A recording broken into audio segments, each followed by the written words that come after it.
Hello everyone, welcome back. Thinking about booking your next flight on Gotogate? Hold up, let me tell you what you need to know before you hit that buy button. Gotogate is a Swedish online travel agency that started in 2000. They sell cheap flights, hotels, and car rentals.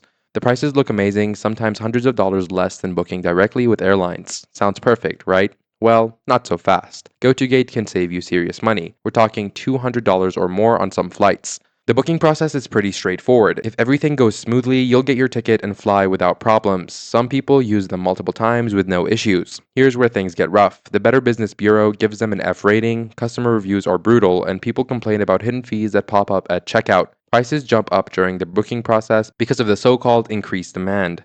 The real nightmare starts when something goes wrong. Refunds can take 8 months or longer, with customers still waiting. Customer service passes you between the airline and Gotogate with no real help. People report being charged twice, getting wrong ticket details, or paying for services like baggage and seats that never got added. When flights get cancelled, getting your money back becomes a month-long battle. Is Gotogate a scam? Not technically. They're a real company that does sell real tickets, but their F rating and constant customer complaints tell a different story. If your flight goes perfectly, you'll save money. But if anything goes wrong, you might regret choosing the cheapest option. My advice, the few bucks you save aren't worth the headache. Book directly with airlines or use more trusted travel sites. Your future self will thank you.